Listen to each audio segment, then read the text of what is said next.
This video is sponsored by Normandy 1998, Christopher Mitchell, 212th Trooper, Sylar 1610, Ash, and Papa Poto, and brought to you by Normandy 1998 who requested this topic. If there is a video you want me to make, just head over to Patreon, or become a channel member and select the Pickle Producer tier, since among other benefits this will guarantee that your video is made, be it the continuation of an existing story or a brand new video. Also, while I have you, please consider liking the video and subscribing to the channel, since it costs you nothing and helps tell YouTube you like what I do. But with that out of the way, let's get on with the story.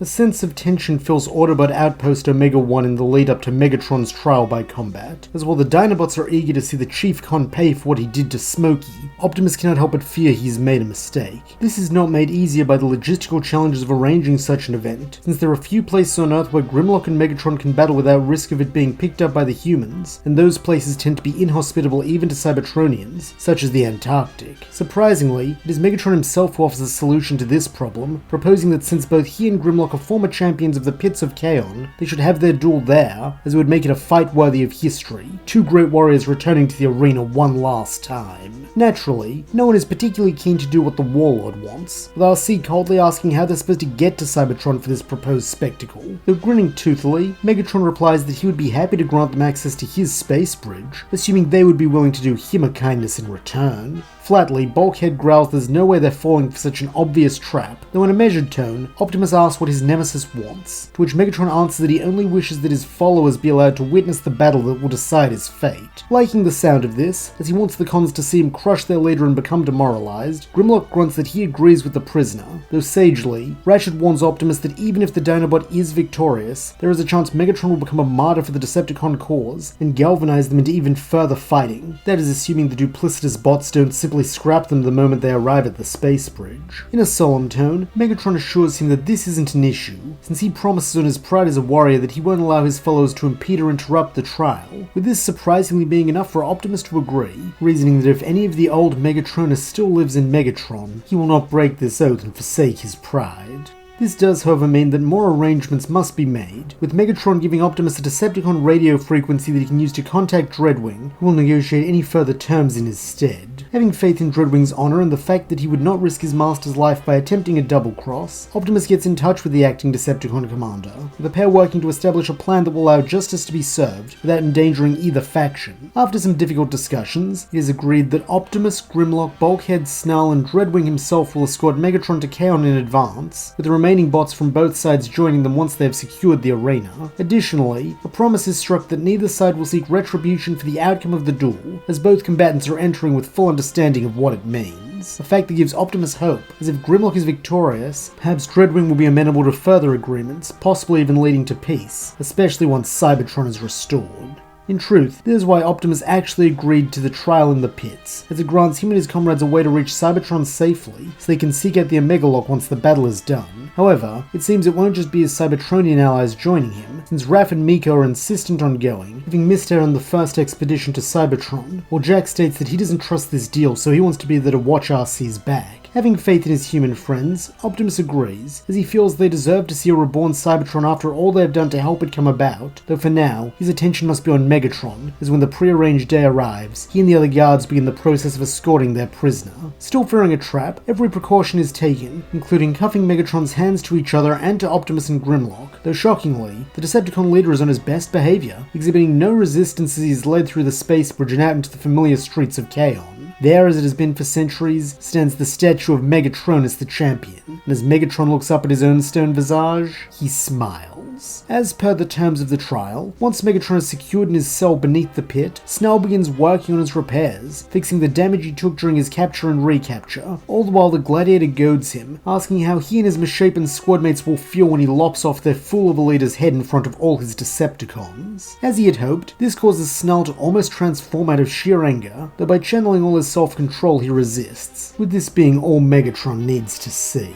Following the completion of his repairs, he is ushered out once more, now onto the battlefield, while from the stands above, Autobots, Dinobots, Decepticons, Vehicons, and Insecticons all watch, with the prevailing chant being for him. Unperturbed by this, Optimus, who is acting as judge, orders silence, before reminding everyone this is a trial to determine Megatron's innocence or guilt, while urging him and Grimlock to fight fairly and with honor. Then, with his pronouncement made, he calls for the duel to begin. As one would expect of a brute like Grimlock, he wastes no time in charging in, choosing to do so in his bot mode with his sword ablaze. Though having expected this, the gunmetal grey gladiator simply parries with his cannon arm, then drives his spiky fist into his foe's stomach for a cruel gut shot. Such a disrespectful move right off the bat has the crowd roaring, though this is nothing to Grimlock's roar as he next tries for an overhead pommel strike that Megatron sidesteps before retaliating with a right hook that crunches painfully against the Dinobot's visor. Unfortunately for the rough and tumble anti-hero, this is not the end, as Megatron next attempts to blast him point blank with his fusion cannon. Though showing his own impressive battle instincts, Grimlock makes the reckless decision to get in closer rather than backing away, allowing him to shoulder barge the con and make the shot go wide. Seeing a chance to gain the upper hand, the Dinobot captain then tries to pin his quarry, using both of their considerable weight to force him down, as if he can get on top of him, it will be a simple matter to take his head with his blazing blade. However, ever the wily battler, Megatron turns this to his advantage, waiting until they are both in freefall to transform and scorch Grimlock with his afterburners, while the do-gooder has no grounding to brace himself. As expected, this sends him soaring backwards into one of the arena walls, and seeing a chance to end this, Megatron flies after him while aiming the twin-bladed nose of his Cybertronian jet form right at Grimlock's spark. In the stands, the Autobots can barely watch, as despite their gripes with the brute, to see him die like this is not something any of them want, though in contrast, his fellow Dinobots have not given up, yelling down at their boss to keep fighting, and while he does not hear them amidst the enemy chants, he is clearly of the same mind, as when Megatron draws near, he puts his brute strength to the test by catching the speeding jet head-on. Then, with a bellow, he begins pushing the villain back, before slamming him into the ground where he is forced to de-transform. Unfortunately, in the initial blowback, Grimlock had lost his sword, meaning he cannot bring about the clean end he would have liked, though he is far from out of options, as with a cruel leer, he taunts that if Megsy wants to use alt modes, that's fine by him, before letting in a primal roar and transforming into the robotic T-Rex. Surprisingly, this seems to please the Decepticon warlord, as when he returns to his feet, it is with a mocking grin and a declaration that he has no reason to fear a failed science experiment. Falling for this somewhat obvious bait, Grimlock wastes no time in barreling towards the enemy, though like at the start of the fight, Megatron responds with evasion, avoiding the attack and firing a shot into the Dinobot's flank before he can turn around. With this counterattack also comes another jeer, as Megatron states that he knew Grimlock had the intelligence of a protoform, but even a protoform should have recognized that he can't beat him without help from his little sidekicks. On his own, he's nothing but a lumbering oaf who's lucky they weren't gladiators at the same time, or he would have scrapped him easily.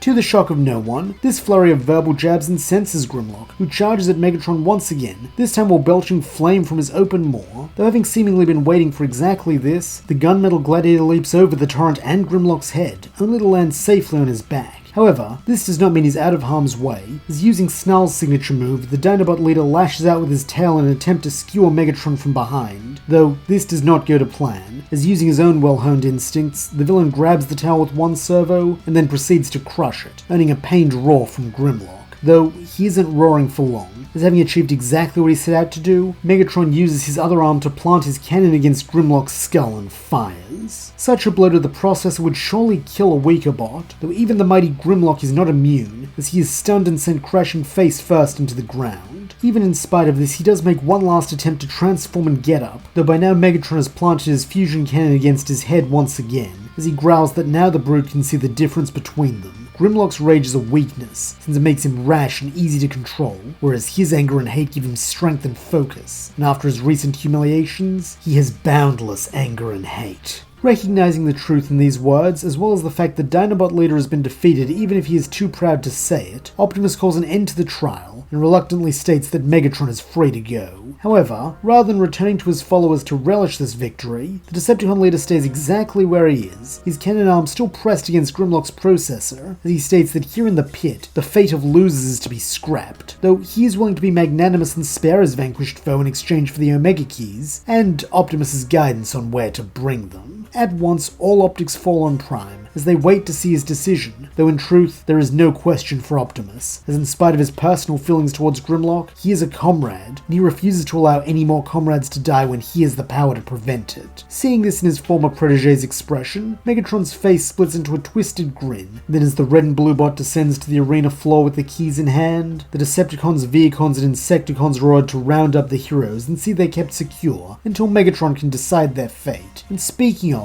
it is at this moment that the warlord opens fire on Grimlock. Though good to his word, he does not blow his head off. life, instead blowing a hole in his chassis not too far from his spark case, which sees the Dinobot captain collapse to the ground inert. Such a callous attack earns angry cries from the Autobots and Dinobots alike, though recognizing that their enemies are looking for an excuse to terminate them all, Optimus gives them the order to stand down and focus on keeping themselves and each other safe, since this is not the end. Cackling maniacally, Megatron jeers that he quite agrees. In fact, it's the beginning of a new dawn for Cybertron under Decepticon rule. With this, Optimus, Megatron, Soundwave, and a few Vehicons make their way into the Sea of Rust, while Dreadwing leads the remaining forces in marching their captives to the Grindcore prison camp, where they'll be put to work. This does include the humans, with RC, Bulk, and B all doing their best to comfort their frightened charges, while Ratchet attempts to bargain with their captors to send the children home, stating that with how small and weak they are, they will provide no labor value and can pose no threat, but it would go a long way in securing lasting peace if the cons showed a willingness to do such a small kindness. Unfortunately, this falls on deaf auditory receptors, with Ratchet growing desperate as he passionately declares that if they are kept here, they will die. Their suits have limited air, water, and sustenance, and when those run out, they will meet a cruel and needless end. Even if the Decepticons believe that humans are an inferior species, surely they at least have enough compassion in their sparks not to inflict such a fate on them for no reason.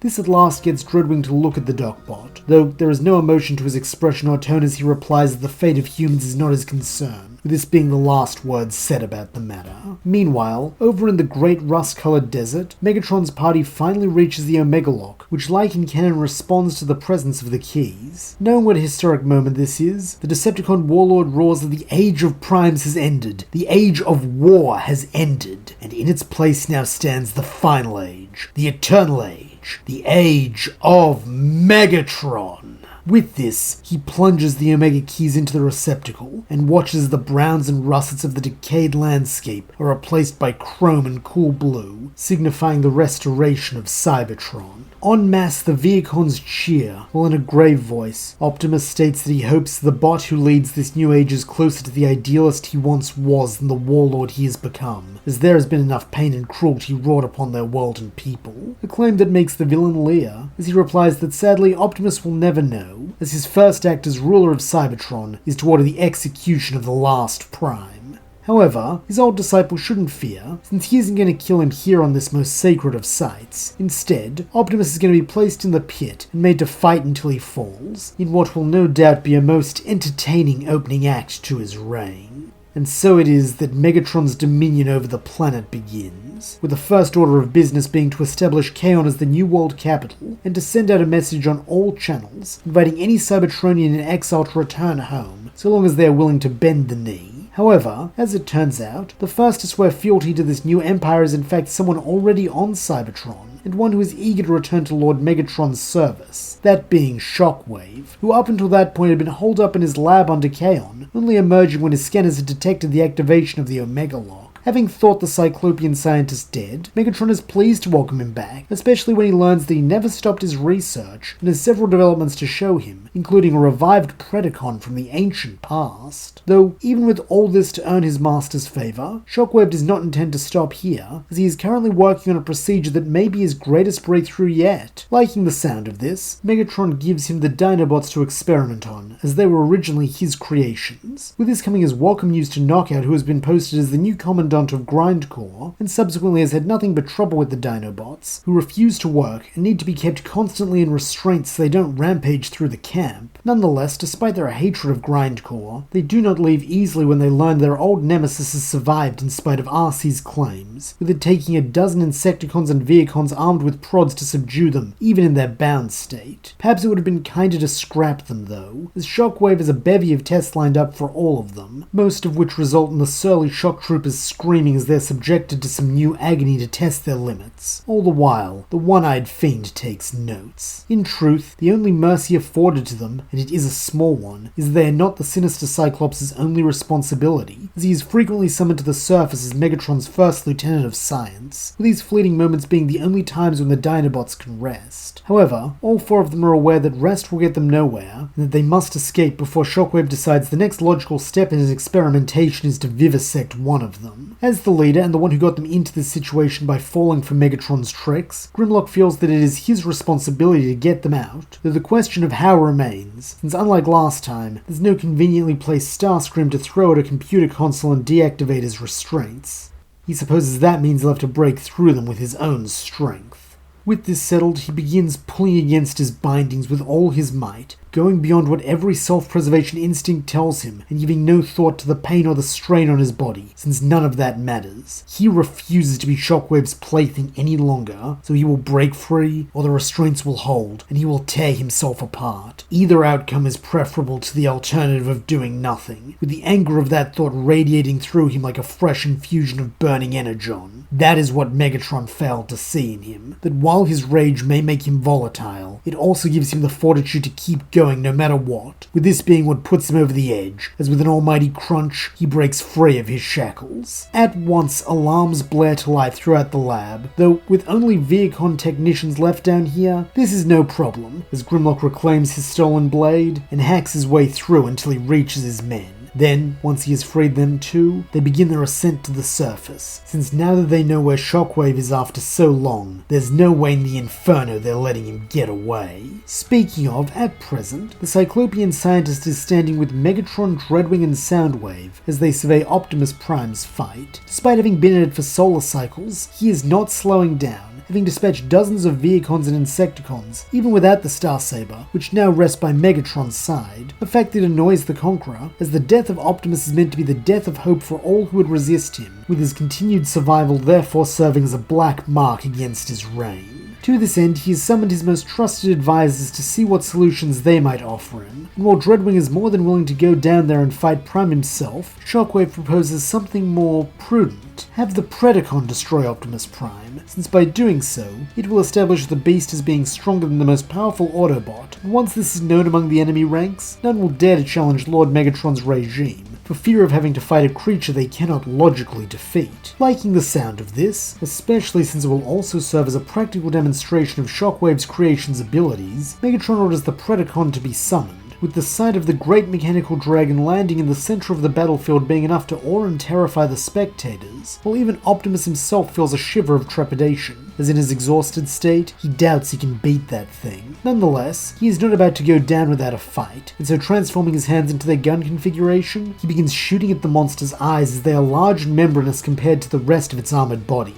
While his aim is a bit off due to the shaking of his worn-out arms, he does still manage to land a couple of blasts on the beast's face, causing it to rear up angrily and let out a ferocious hiss. Then, as this transforms into a bestial scream, it lunges at the Autobot leader, forcing him to dive aside while activating his arm blade and raking along the Predacon's long neck. Unfortunately, due to the thickness of its hide, this is not enough to pierce it, leaving only a scratch that angers the Predacon further, with it lashing out with its tail and catching Optimus in the chest, with enough force to shatter the glass of his windshield. This sight has Megatron guffawing, as he praises Shockwave for creating such a force of destruction, while unbeknownst to the Decepticon Leader, several of Shockwave's other creations, that being the Dinobots, feel their own slight satisfaction at seeing Prime getting battered around after the trouncing he gave them. Nonetheless, they are not here for him, as spotting Shockwave in the Chief Con's viewing box, they bust in ready to finish him off and enact their revenge at last, only for the Iacon Relic shield generator to burst into life between them courtesy of Soundwave, who even in the midst of the revels has not forgotten his role as Megatron's eyes and ears. As a result, he had known they were coming from the start, and so turning his blank-visored face to his leader, he wordlessly questions what should be done with the Dinobots. Still amused by the hard time Optimus is having, and feeling this proves the beast is stronger than any number of Autobots, Megatron orders Soundwave to have the Dinobots join Optimus in his doomed final struggle, an order the mute comms officer is easily able to carry out, needing only to turn 90 degrees as the shield turns with him, scooping up the shock troopers and shoving them out of the box. Thanks to having wings, Swoop is able to make this landing with some grace, though the same cannot be said for his comrades who crash down into the pit, alerting the Predacon to their presence.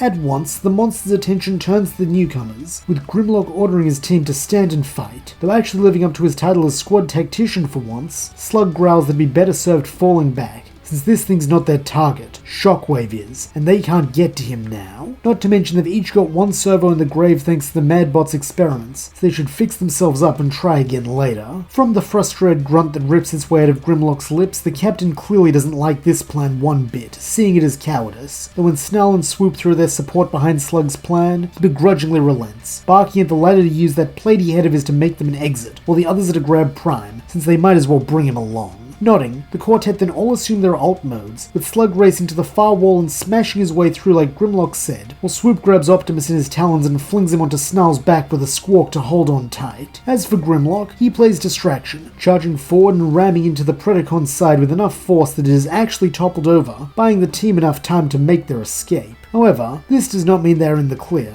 since now they're out in the streets of Kaon, aka Con City. Luckily, most of the scared Decepticon ranks have not returned from exile, meaning it is mostly Vehicons and Insecticons who are still awaiting deployment to other parts of the planet, though all the same, at the sight of 4 rampaging robot dinosaurs, they do their best to stop them. Unfortunately for them, their best just isn't good enough, as Grimlock's Flame Breath, Swoop's Talons, Snarl's Spiked Tail, and Slug's Battering Ram head tear through them with ruthless efficiency. Thanks to this, it is not long before they are out of the city with no sign of pursuit, and taking this as a cue to stop and establish a sit rep, the Dinobots revert to bot mode, while Optimus sits and thanks them for their timely rescue, as he fears he might not have been able to beat the Predacon on his own. Gruffly, Snarl states there was no might about it, he would have been slagged if not for them. Humbly, Optimus agrees that they are more than likely correct, though when they next face the beast, he will be in a better state to assist them, as will their allies, as now their top priority must be reuniting with them as well. Bluntly, Grimlock scowls that if Prime wants to go off and save those mudflaps, that's his business, since his soft spark is what got them all captured, but his unit have one goal that trumps everything, scrapping Shockwave. In a testament to just how tired he must be both physically and emotionally, Optimus actually responds heatedly, stating that now is not the time to be selfish, since while he understands their anger towards Shockwave, that is not all that matters, as their comrades' lives are hanging in the balance. For that reason, this is not a discussion, they are all going to rescue the others. Then, once he is sure they are safe, the Dinobots have his word that he will do everything in his power to see that they receive justice for what Shockwave did to them. However, it seems Shockwave isn't done doing bad things to them. As an attempt to show off another of the Predacon's capabilities, he had dispatched the monster to track Optimus, with it only needing his faint scent on the Starsaber to find him. Subsequently, before more can be said on the matter of plans, the great beast shadow falls over the heroes, with it becoming immediately obvious that running is no longer an option, since it will just keep following them to the ends of Cybertron. Though not everyone sees this as a bad thing, with a faint smirk crossing Grimlock's face, as now his squad mates will have no choice but to let him take a crack at the Pred.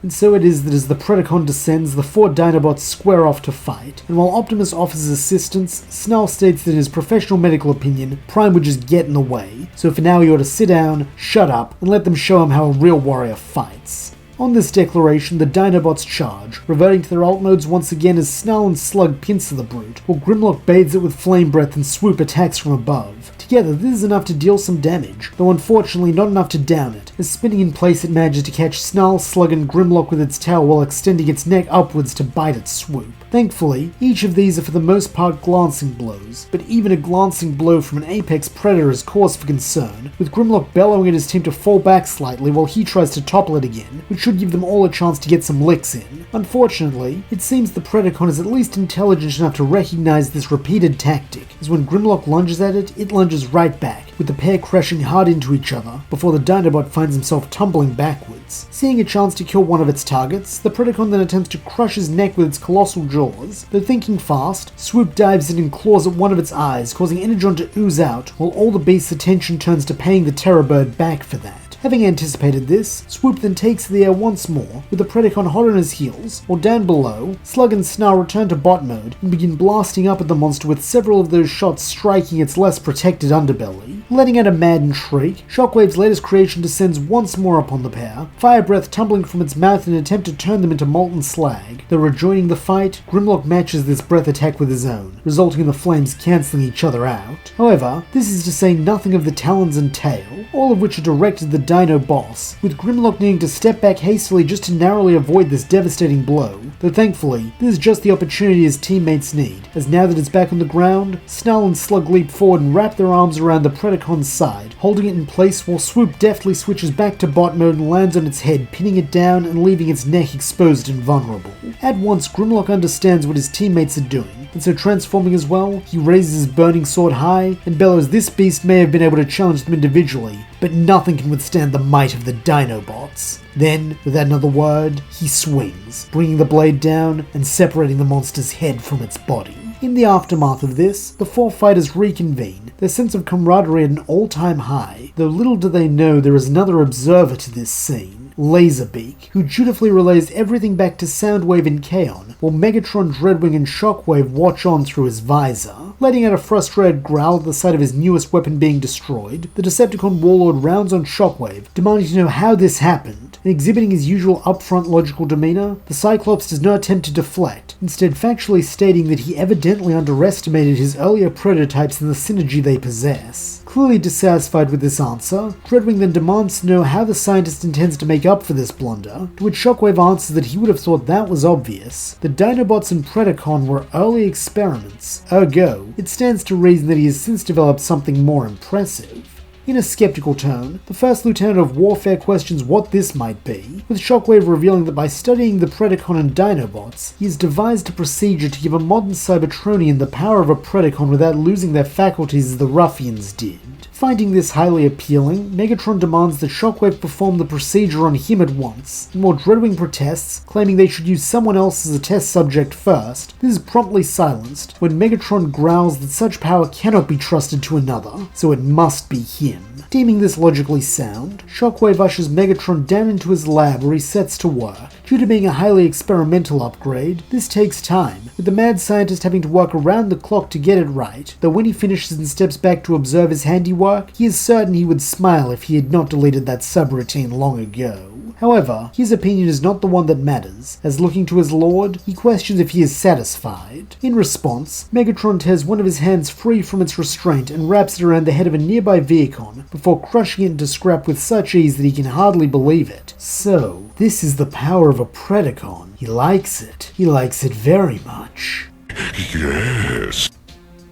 And that's where we'll leave things for now. Thank you so much for listening. I hope you enjoyed it, and if you did, please don't forget to like, subscribe, and leave your thoughts, suggestions, or screams of rage in the comments below.